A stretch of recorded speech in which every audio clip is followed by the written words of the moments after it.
Wah, ini penjelasannya mungkin sudah dibilang KPU ini persiapannya sudah sangat-sangat siap ya Pak ya. Sudah 95% ini. Nah, terima kasih banyak ya Bapak ya atas penjelasannya yang sangat luar biasa ini. Nah, kemudian di sini saya ingin bertanya lebih lanjut kepada Komisioner Bawaslu, Ibu Ummul Mukminat. Terima kasih Ibu telah hadir pada acara malam hari ini. Nah, dapat kita ketahui bahwasanya tugas Bawaslu di sini ialah mengawasi atau melakukan pengawasan terhadap seluruh tahapan pemilihan dan pemilu. Dari kepanjangannya saja sudah Bawaslu Badan Pengawasan Pemilu. Sudah pasti tugasnya ya mengawasi, ya ngapain lagi gitu ya Ibu ya. Jadi pertanyaannya mungkin cukup simpel. Yang dimaksud dengan tahapan pemilihan dan pemilu itu apa saja? Mungkin dapat dijelaskan di setiap tahapannya atau sudah sejauh mana nih pengawasan terhadap pemilu pada saat ini dan apa saja sih yang diawasi oleh Bawaslu sejauh ini?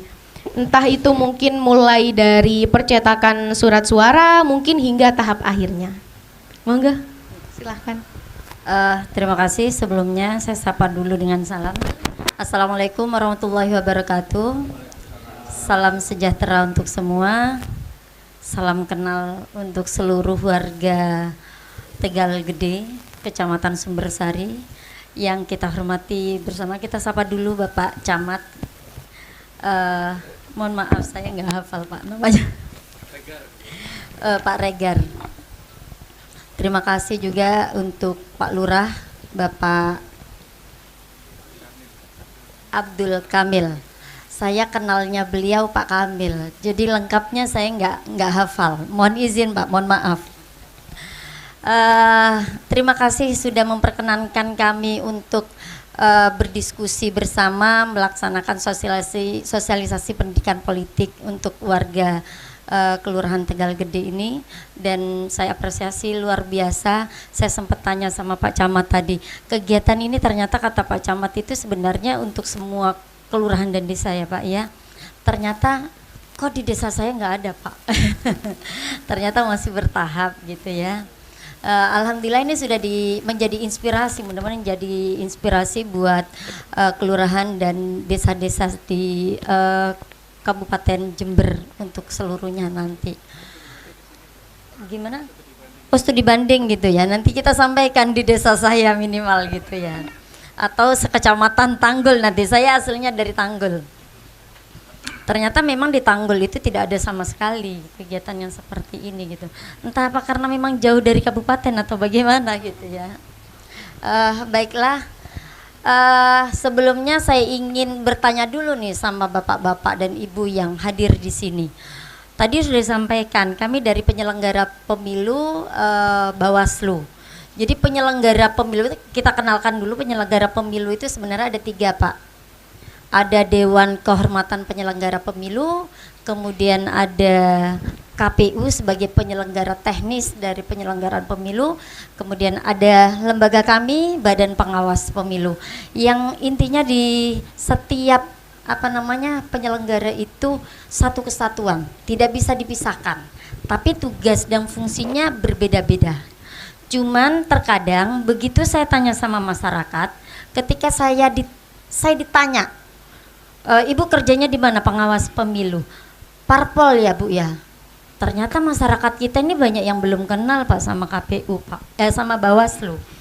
Saya jawab lagi, bukan Bu, kami bukan dari partai politik, kami pengawasnya penyelenggaraan pemilu. KPU, waduh, ini ternyata yang lebih terkenal di masyarakat itu KPU. Banyak yang tidak mengenal Badan Pengawas Pemilu, yang pada dasarnya sebenarnya kami sama sebagai penyelenggara pemilu, tapi tugasnya untuk pengawasan. Yang utamanya, yang pertama kita lakukan adalah pencegahan dan penindakan terhadap pelanggaran pemilu dan proses sengketa pemilu. Jadi tugas wewenang kami adalah mengawasi penyelenggaraan pemilu. Kemudian yang kami awasi itu apa saja? Ada penyelenggara pemilu juga kita awasi gitu ya. Kemudian ada masyarakat secara luas. Kemudian ada ASN. Paham nggih Pak ASN ya? Ada yang nggak paham ASN? Aparatur sipil negara. Aparatur sipil negara itu ada PNS, ada P3K, ada TNI, Polri, di mana mereka harus netral, betul, tidak berpihak, gitu ya. Tapi kalau TNI, Polri memang tidak punya hak pilih. Hanya kalau ASN, yang PNS dan P3K itu masih punya hak pilih. Jadi panjenengan punya kewajiban juga untuk hadir di TPS nanti tanggal berapa Pak? 14. Tanggal 14 apa? Februari 2024. Hari apa itu? Hari Valentine. Jadi karena hari Valentine gitu ya. Karena hari Valentine, hari kasih sayang, maka pesta demokrasi ini tidak jangan dijadikan ajang yang apa namanya biasanya yang sering kita dengar itu tidak menyenangkan gitu ya, karena sering terjadi pertengkaran. Nun sewu, kalau 2019 dulu Pak, basic saya itu sebelum jadi Bawaslu itu dulu saya penyuluh agama. Jadi ternyata banyak informasi yang kami terima itu dari warga itu hanya persoalan pilpres, tidak sama antara suami dan istri. Ini jadi ajang pemicu pertengkaran, apalagi dengan tetangga. Karena hari pemungutan suara kita nanti itu di hari Valentine, hari kasih sayang, ayo kita nampakkan, kita wujudkan pesta demokrasi ini ya dengan penuh tanggung jawab, dengan damai, aman, dan tidak cukup damai dan aman saja, tapi yang paling penting adalah jujur dan adil. Kemudian apa yang kita awasi? Selain daripada itu lagi, seluruh proses tahapan dalam penyelenggaraan pemilu itu kita awasi. Siapa yang mengawasi? Badan Pengawas Pemilu, baik dari tingkatan pusat. Jadi Badan Pengawas Pemilu itu seperti KPU Pak. Di tingkat pusat itu ada Bawaslu RI, di tingkat provinsi ada Bawaslu Provinsi, di tingkat kabupaten ada Bawaslu Kabupaten atau Kota. Kemudian di tingkat kecamatan ada Panwaslu Kecamatan, Pengawas Pemilu Kecamatan. Di tingkat desa ada Pengawas Kelurahan Desa. Dan kemudian nanti pada saat pungut hitung dan pungut hitung suara itu kami punya yang paling bawah di tingkat TPS itu pengawas TPS, gitu ya.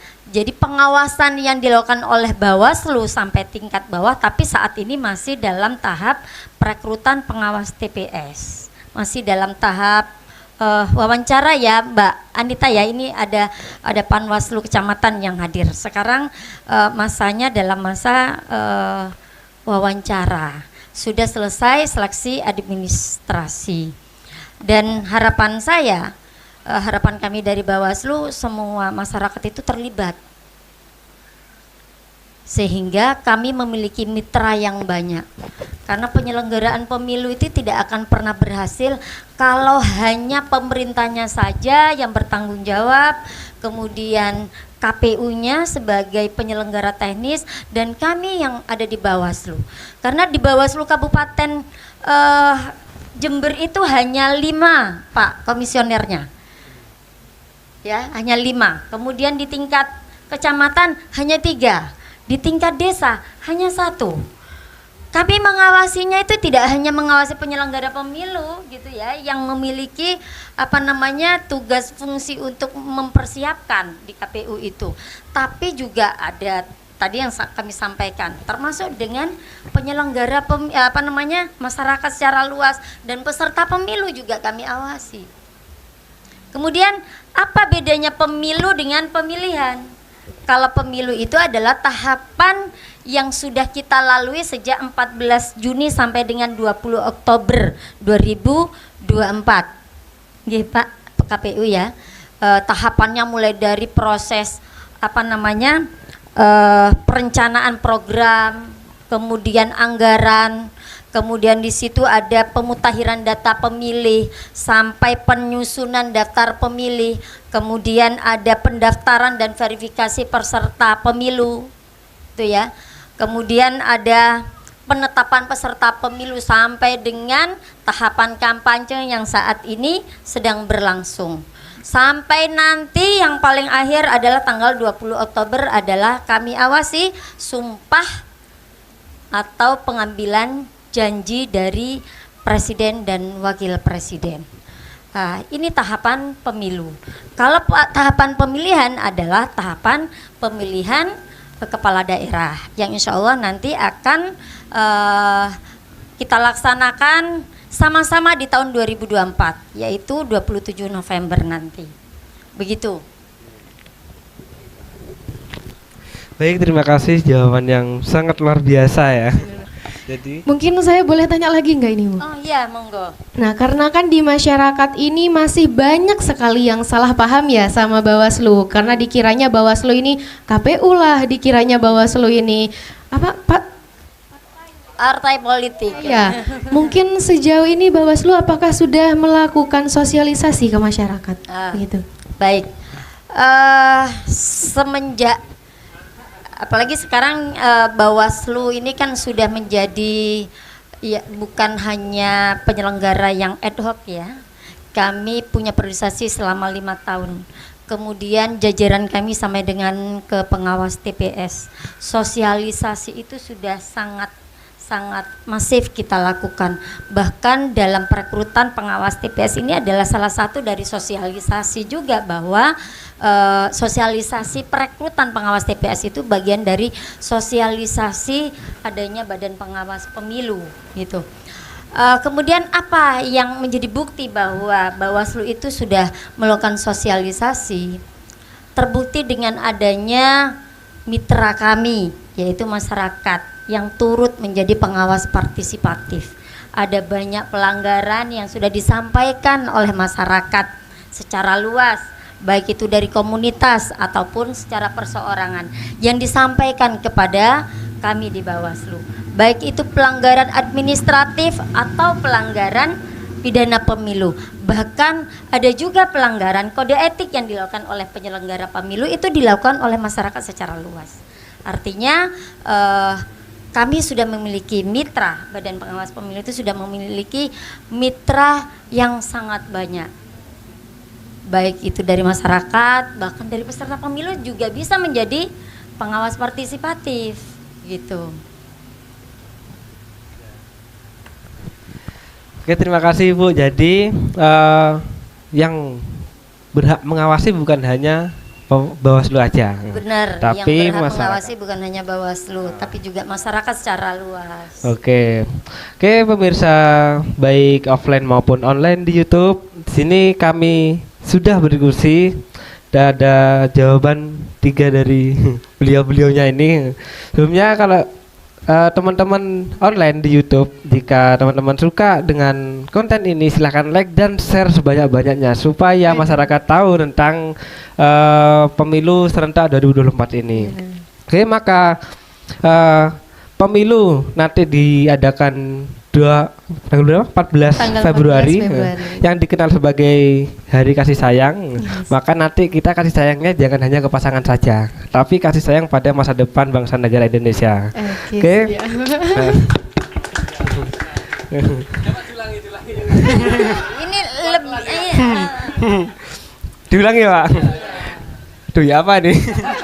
Nah, jadi karena pemilu 2024 ini diadakan pada tanggal 14 Februari 2024 yang sudah kita kenal itu sebagai Hari Kasih Sayang, maka kita jangan kasih sayang kepada pasangan saja, tapi kita harus kasih sayang juga kepada bangsa negara Indonesia untuk meraih masa depan yang indah gitu. Dengan cara Mencoblos. memilih datang ke TPS dan pilihlah sesuai hati nurani gitu. Jangan sampai golput yang pasti Iya. ya. Yang penting jangan sampai terpengaruh pada orang lain. Oke. Hmm. Mungkin ini Nah. kita jeda untuk Ya, mungkin untuk masih ada nih pertanyaan-pertanyaan yang belum kita bahas. Mari kita break dulu, kita jeda dengan iklan berikut ini.